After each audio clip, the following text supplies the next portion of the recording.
Bienvenidos, bienvenidas a este programa de Siguiendo sus Pasos.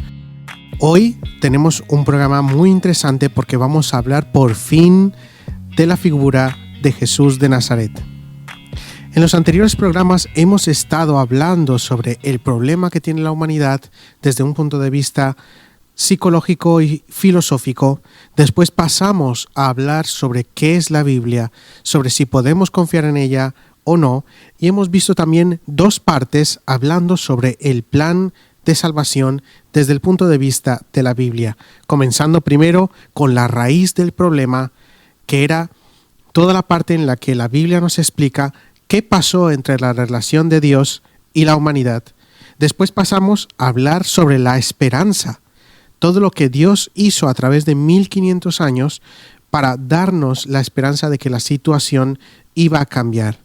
Y por último hemos llegado a este programa, donde vamos a hablar de cómo Dios iba a hacer todas estas cosas, quién es la figura del Mesías y sobre todo, qué hizo Jesús de Nazaret en esta tierra. Así que bienvenidos, bienvenidas a este capítulo de Siguiendo sus Pasos, donde hablaremos de esto y mucho más. Vamos a hablar entonces sobre el plan de salvación.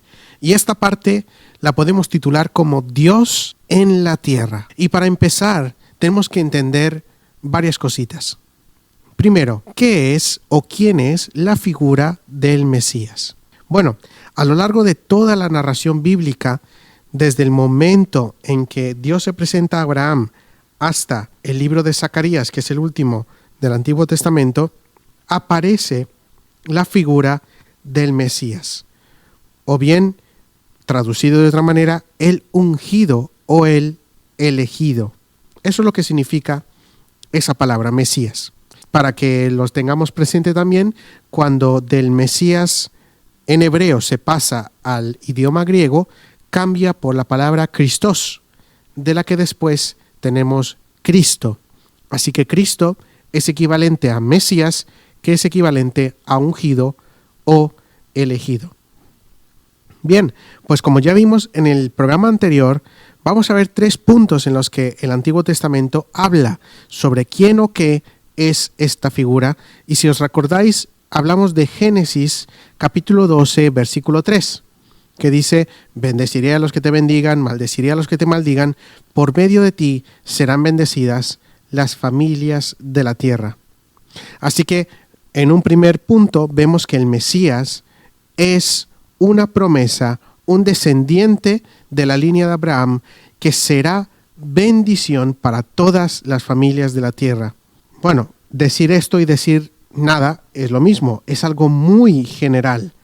¿Quién puede ser de todos los descendientes de Abraham que sea bendición no solamente para su propio pueblo o los de alrededor, sino también para todas las familias de la tierra?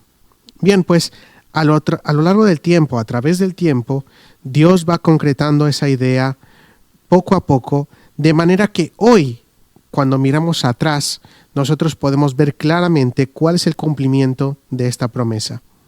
Así que vamos a adelantar muchos siglos y entramos directamente en el tiempo de los reyes. Allí aparece la figura del gran rey David, un prominente entre su pueblo que ha servido también como imagen y como referente a muchos personajes a través de los siglos. Y vemos en el segundo libro de Samuel, en el capítulo 7, en el versículo 12 al 16, que Dios le hace una promesa a este rey. Para que lo entendamos, la relación que había entre el rey David y Dios era muy cercana, ya que David era una persona que sabía reconocer su necesidad de Dios y por lo tanto vivía completamente apegado a Dios. Así que en el segundo libro de Samuel vemos que Dios le dice estas cosas: cuando tu vida llegue a su fin y vayas a descansar entre tus antepasados, se lo está diciendo al rey David, yo pondré en el trono a uno de tus propios descendientes y afirmaré su reino, es decir, lo haré firme. Será él quien construya una casa en mi honor y yo afirmaré su trono real para siempre. Yo seré su padre y él será mi hijo. Así cuando haga lo malo, lo castigaré con varas y azotes, como lo haría un padre. Sin embargo, no le negaré mi amor, como se lo negué al anterior rey Saúl, a quien abandoné para abrirte paso a ti. Acordémonos que le está hablando al rey David. Tu casa y tu reino durarán para siempre delante de mí. Tu trono quedará establecido para siempre. ¡Wow! ¡Qué gran promesa! Le está diciendo, no faltará un descendiente en tu casa. Y aunque muchas personas aplican parte de este texto al rey Salomón, que fue el hijo de David que construyó el templo de Jerusalén, un lugar realmente hermoso, lleno de gloria, como casa para el Señor, aquí vemos varias cosas que saltan a la vista. Y es que está hablando de forma eterna, o es decir, para siempre. Por mucho que viva una persona, no puede estar para siempre. Pero aquí está hablando de un rey que sí va a estar para siempre como rey. Más aún, es un rey al que Dios mismo le llamará hijo y será para él un padre. Dice que su reino duraría para siempre. Ahora bien, la única forma es que pasase esto es que naciera alguien que no muriera nunca, o que fuera, mejor dicho, eterno. Y también la única forma de que esto pasase era que fuera engendrado por Dios mismo. Por eso sería llamado Hijo de Dios. Aunque esto parece muy complicado a primera vista, de aquí podemos extraer varias cosas. Primero, como vimos con Abraham, la persona del Cristo, del Mesías, sería una bendición para todas las familias de la tierra. Y ahora con la promesa que se le hace a David, vemos que será un rey eterno que descenderá de la familia de David. Ahora, como nota aparte y un poco para dar más luz a este punto, quiero recordaros que en la cultura hebrea era la madre la que continuaba con el linaje de la familia. Es decir, para poder decir yo pertenezco a tal y tal linaje, era necesario que la madre fuese de tal y tal linaje. En cambio, era el padre el que proveía los derechos legales.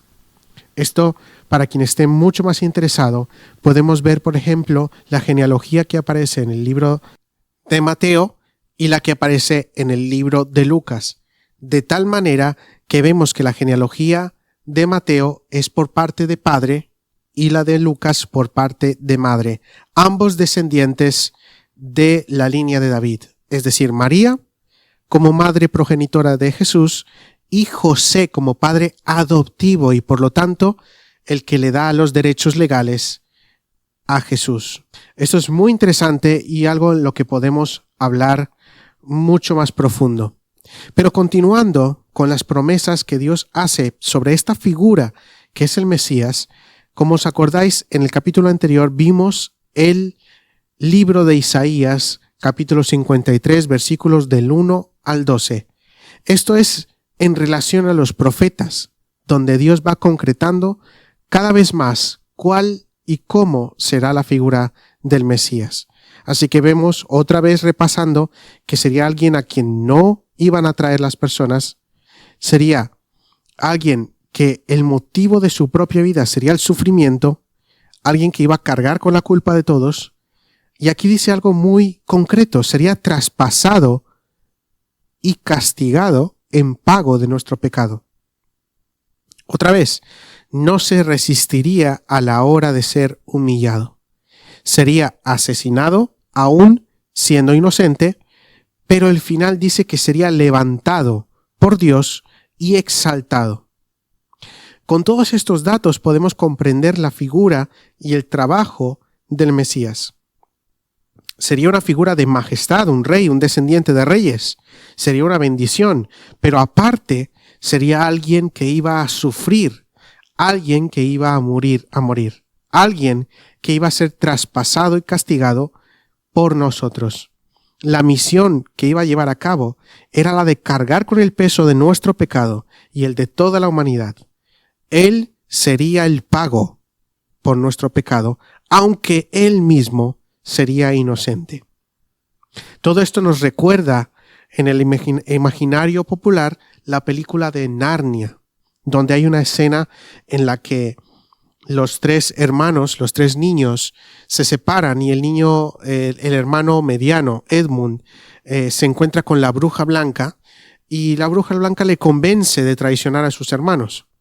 Así que en el momento en que la bruja se presenta ante el león, Aslan, le dice: yo tengo derecho sobre Edmund, tengo derecho sobre el niño porque él me ha entregado su derecho.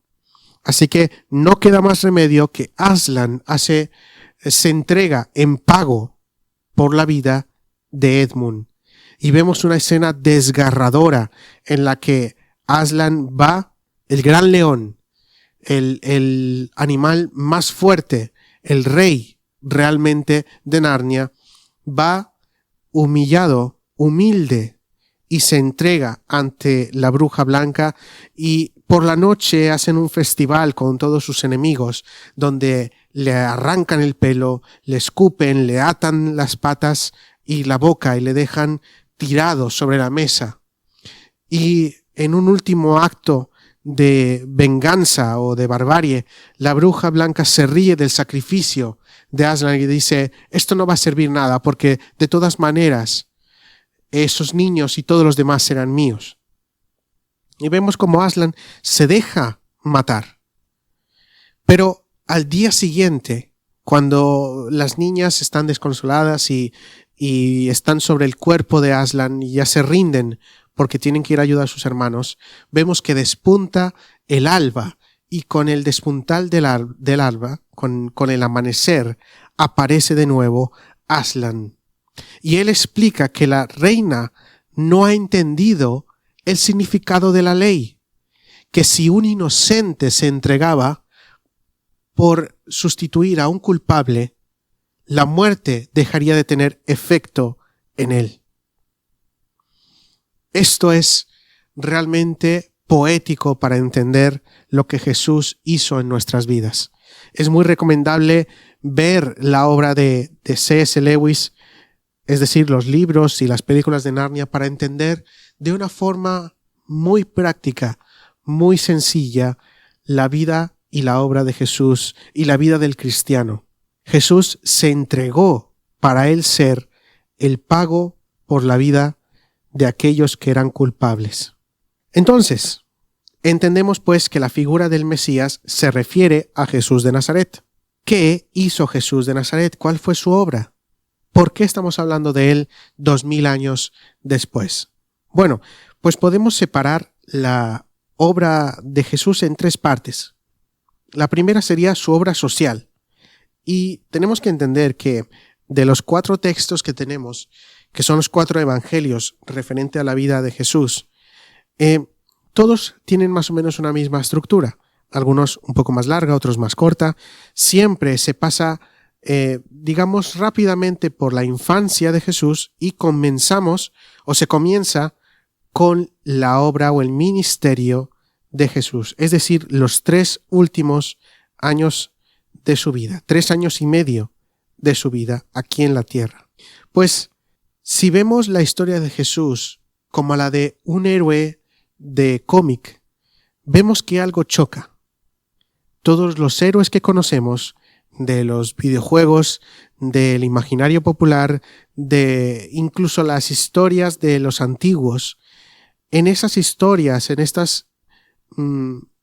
estos cómics historietas, podemos ver que el héroe primero lucha de forma violenta contra el mal, se enfrenta, lo da todo, y cuando ya no hay más para dar, cuando lo ha dado todo, entonces da su vida. Se sacrifica, ya sea matando al malo o bien salvando a los inocentes. Pero es después de un largo camino de lucha infructuosa. En el caso de Jesús, lo que vemos es que no hay lucha. Lo principal, el objetivo de Jesús era el sacrificio. Durante 1500 años Dios dijo que era necesario pagar por el pecado. Y tenemos que entender de que Dios es justo, es decir, no podía saltarse su propia ley. Si el pago del pecado era la muerte, era necesario que alguien muriese para pagar por el pecado. Lo que sorprende es que Dios mismo, para no matar a toda la humanidad, porque toda la humanidad pecó, Él decide bajar Él mismo y darse a sí mismo en sacrificio por nosotros. De esta manera, no incumple su ley, sino que la cumple salvándonos a todos. Por lo tanto, el objetivo de Jesús era ser sacrificio. No luchar, no se desgasta, sino que lo deja todo para morir. La lucha que Él lleva a cabo es totalmente diferente, no desde un punto de vista violento. Mirad, hay algo interesante en el periodo en el que Jesús vive, y es que el pueblo de Israel estaba viviendo una opresión por parte de Roma. Habían sido conquistados y sometidos por el Imperio Romano. Y todos estaban esperando que llegase aquel héroe que se había anunciado desde tanto tiempo, que era el Mesías, el que iba a librarles. Lo que no habían entendido es que no se trataba de alguien que les iba a librar del poder de Roma, sino del poder del pecado. Así que surgen muchos movimientos anti-romanos, como por ejemplo el grupo de los celotes, que eran asesinos. Eran personas que se mezclaban con la multitud y asesinaban a los romanos que estaban a cargo para crear desestabilidad y poder librarse del poder de Roma. Y de repente aparece un predicador que dice: mirad, eso no importa, lo que tenéis que libraros es del mal que está en vuestro corazón. Lo que tenéis que hacer es renovar la relación que tenéis con Dios. No importa si estáis o no bajo el sometimiento de Roma. Así que el ministerio de Jesús, aún en su tiempo, era algo contrario a la mentalidad de ese pueblo. Chocaba con ellos. Y hoy en día sigue chocando con la mentalidad de este mundo, de esta sociedad, de este sistema, ya que Jesús nos invita a vivir una vida basada en darse a los demás, en ser nosotros los que cubran la necesidad de los otros, no centrándonos en nosotros mismos, buscando una relación con Dios más que un bienestar aquí en la tierra. Si vamos al capítulo 4 del libro de Lucas, en el versículo 16 al 19, vemos cómo se presenta Jesús. Vemos que Él va a Nazaret, que era el pueblo donde se había criado, y un sábado entra en la sinagoga como era la costumbre. Se levanta para hacer la lectura y se le entrega el libro del profeta Isaías. Y al desenrollarlo encuentra el lugar donde está escrito. Y esta es la definición de la obra social de Jesús. El Espíritu del Señor está sobre mí, por cuanto me ha ungido para anunciar buenas nuevas a los pobres, me ha enviado a proclamar libertad a los cautivos y dar vista a los ciegos, a poner en libertad a los oprimidos, a pregonar el año del favor del Señor. ¿Qué significa todo esto? Bueno, no solamente la obra pertenece a Jesús. Esto es algo que pocas veces se ha enseñado, que no hemos entendido bien. Fue una obra de Dios, no solo del Hijo, no solo de Jesucristo, sino también del Espíritu Santo y del Padre. Los tres actuaron en la salvación de toda la humanidad. Vemos que el Espíritu le unge, y esta palabra ungir, que se refería al momento en el que al sacerdote se le derramaba un frasco de aceite como imagen de que a partir de entonces iba a estar capacitado para hacer su obra, apartado, santificado, preparado para hacer la obra que se le había encomendado. Aquí dice: el Espíritu del Señor me ha capacitado, me ha ungido. ¿Para qué? para hacer la guerra. Aquí dice para destruir a Roma. No, dice para anunciar buenas noticias. Para anunciar buenas noticias. Cuando sale una persona a anunciar algo, es porque es una realidad.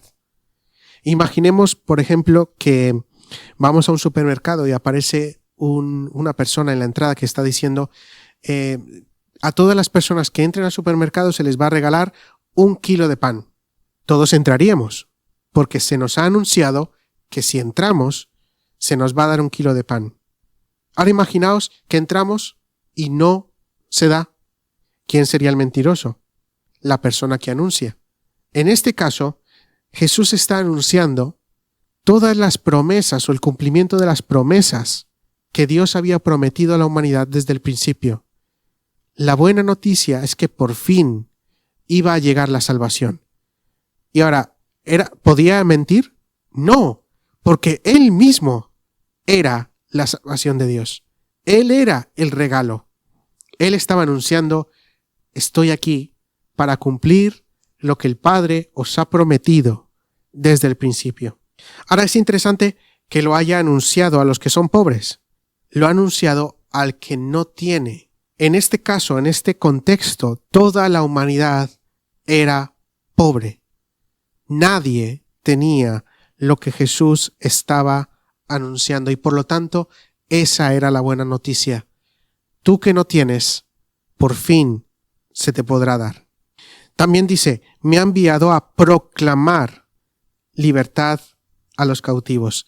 Esta imagen es también muy interesante porque una proclamación era un anuncio oficial de algo. Y cuando está diciendo libertad, imaginaos que cuando estaban en la cárcel, por ejemplo, y se resolvía que el acusado era inocente, entonces salía una persona a proclamarlo por las calles.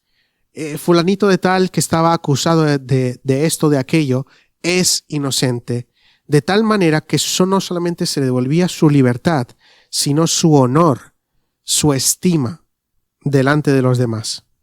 Pues a aquellos que están cautivos, Jesús vino a proclamarles libertad, a decirles, ya no sois esclavos.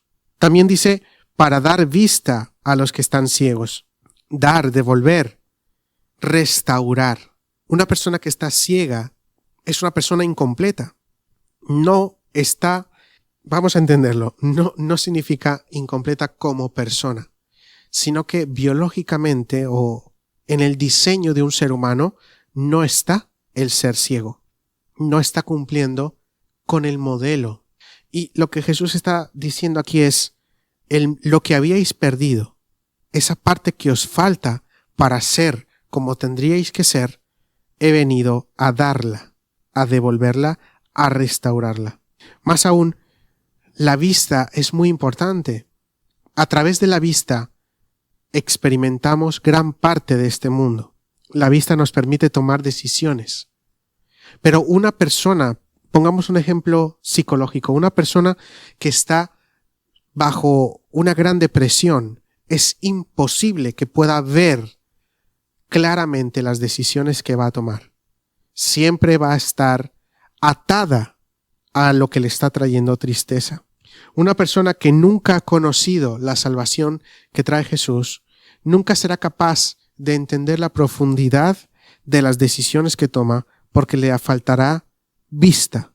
Esto es muy profundo y vamos a entrar en ello muchas veces a lo largo de estos programas.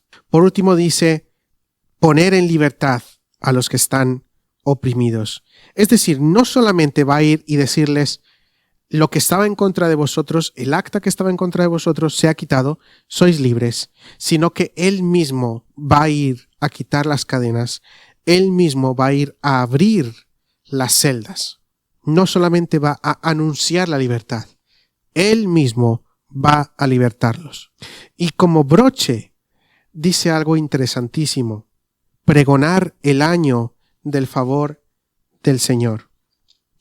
En la ley del pueblo judío había una ley que decía que cada 50 años, se llamaría el año del jubileo, todas las deudas iban a quedar saldadas.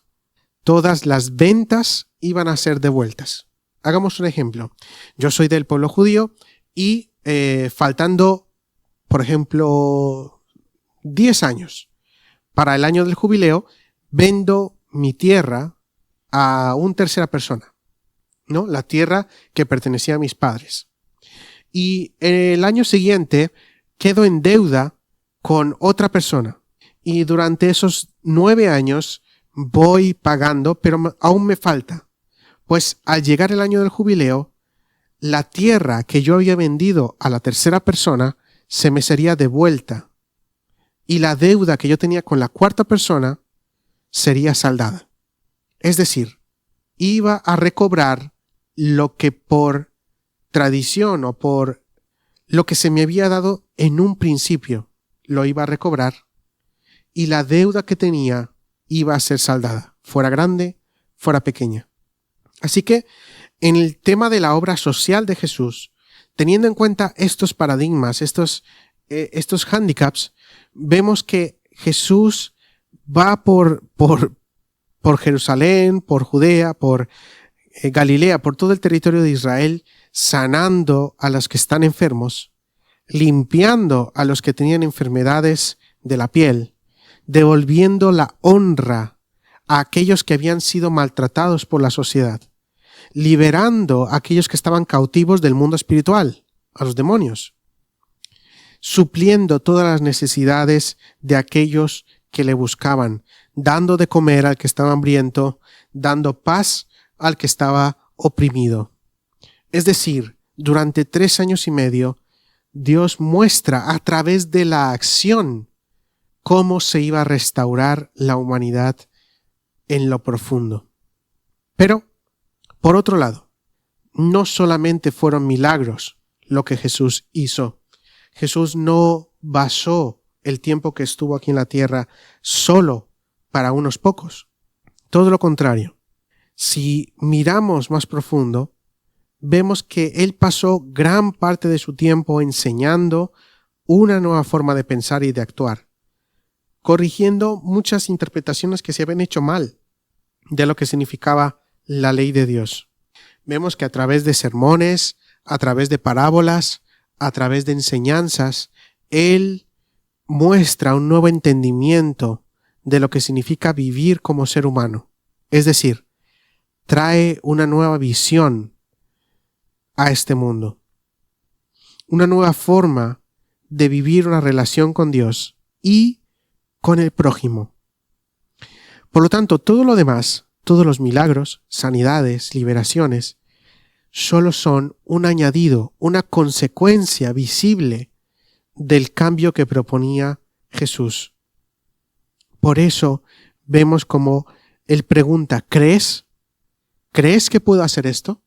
Cuando la persona respondía, sí creo, entonces pasaba. La relación es la clave del cambio. Es necesario confiar que Dios puede hacer las cosas para recibir lo que pedimos. Pero, bien, tenemos las dos partes, la parte práctica, digamos, y la parte teórica en la que Jesús nos mostraba una nueva forma. Pero ¿cuál es el centro? Pues, como llevamos diciendo desde hace tiempo, el centro de la obra de Jesús era su muerte sustitutoria. La única forma de quitar la raíz del problema, es decir, la relación rota por el pecado, era pagar el precio del pecado. Era romper con la separación a través de la muerte. Por lo tanto, era pagar el precio que la ley de Dios exigía. El centro de todo era el sacrificio mismo de Jesús. Así que vemos como todas sus palabras, todos sus hechos, todo se va dirigiendo hacia el momento central de su vida, el momento en la que Él muere por cada uno de nosotros. Y esto es interesante de que al final nosotros mismos no pintamos nada en el plan de salvación de Dios. Nosotros cometimos el error, nosotros creamos el problema, pero la solución viene enteramente de Él. Él tenía que venir a esta tierra y tenía que entregarse a sí mismo por nosotros. Y durante todo el tiempo nos estuvo recordando de que nunca se había olvidado de nosotros. En el Antiguo Testamento, en toda la historia de la humanidad, vemos episodios en los que Dios dice: no me olvido de vuestra situación, yo me haré cargo. Y si miramos desde un punto de vista filosófico, entendemos el porqué. Nosotros, como personas imperfectas, es imposible que nos podamos perfeccionar a nosotros mismos, porque nuestro mismo defecto es lo que nos condena. Muchas veces he meditado sobre el tema de, por ejemplo, la reencarnación que se predica en otras religiones. En esas religiones se dice que viviendo una vida buena te vas encarnando en alguien mejor hasta que llegas a la perfección. Y cuando fallas en tu vida, te reencarnas en algo peor, de tal manera que tienes que continuar con el camino hasta llegar a la perfección. Pero si lo vemos desde un punto de vista solo filosófico, sin entrar en la Biblia, es una promesa vacía. ¿Cómo un ser humano que es imperfecto, que realmente puede haber hecho muchas cosas buenas, pero siempre va a equivocarse, cómo puede llegar a ser perfecto? Sería un camino eterno, imposible de llegar. Nos acercaríamos mucho, pero nunca podríamos llegar al punto de la perfección, porque en el mismo momento en que dejásemos de ser imperfectos, dejaríamos de ser humanos. Era necesario, por lo tanto, es necesario que para ser perfeccionados tengamos o recibamos ayuda de alguien que sí es perfecto. Y esto es un kit central para la mentalidad cristiana. La humanidad, el ser humano, es imperfecto a causa de nuestro pecado. Pero Jesús, Dios mismo, decide dejar su gloria, dejar su lugar y venir al mismo nivel como un ser humano para demostrarnos cómo se tienen que hacer las cosas, que tengamos un modelo al que seguir, un hombre perfecto, y a través de los pasos de Jesús perfeccionarnos a nosotros mismos, a través del pago de nuestros pecados en su sangre, recibir nosotros la perfección que estaba sobre él. Así que la cruz es el centro mismo del cristianismo. Es el evento que cambia por completo la historia de la humanidad. Una vez que todo el pecado de la humanidad se carga sobre los hombros de Jesús y Él obedientemente se presenta como sacrificio, todos los que creen en su nombre se les da la capacidad de ser hechos hijos de Dios. Es decir, al fin hay salida del túnel. Por primera vez en la historia humana, la esperanza ya no es una promesa, sino que es algo real. Al fin, ahora podemos presentarnos delante de Dios santos. La palabra santo significa apartado, incorruptible, que no tiene mancha. Nos podemos presentar así, libres de culpas, y de nuevo tener una relación con Dios. ¿Cómo es posible? Es muy fácil. Si todo mi pecado, toda mi culpa fue cargada en los hombros de Jesús y Él pagó el precio, cuando yo acepto ese regalo, yo me hago con la santidad de Jesús. Él se lleva mi pecado y yo me llevo su santidad. Parece realmente injusto, pero el amor se entrega todo, sin importar si es injusto. Ahora bien, ¿nos quedamos en la cruz? ¿Solo es la cruz? el centro de la vida cristiana? Pues realmente no es así. Porque al igual que una moneda tiene su cara y su cruz, el cristianismo también gira en torno a dos eventos. En principio, y por el que todos tenemos que pasar, la cruz. En la cruz, yo me enfrento a mi pecado. Todos los cristianos de todos los siglos pueden decir que han pasado por el mismo suceso. Y realmente es difícil de explicar. Yo puedo contaros mi propia experiencia. Yo no es que haya sido un gran pecador. No es que haya matado a nadie, ni haya asaltado un banco, o haya hecho algo así tremendamente grave. Pero sí que a lo largo de mi vida he mentido, he engañado, he robado, he hecho lo malo, he sido desagradecido con mis padres, he sido grosero. Es decir, en mí también hay una mentalidad de culpa y de vergüenza por todos los errores que he cometido, ¿no? Cuando yo escuché del cristianismo y de Jesús, era muy pequeño y no entendía realmente qué significaba todo aquello, pero yo lo aceptaba porque era algo que llenaba mi corazón.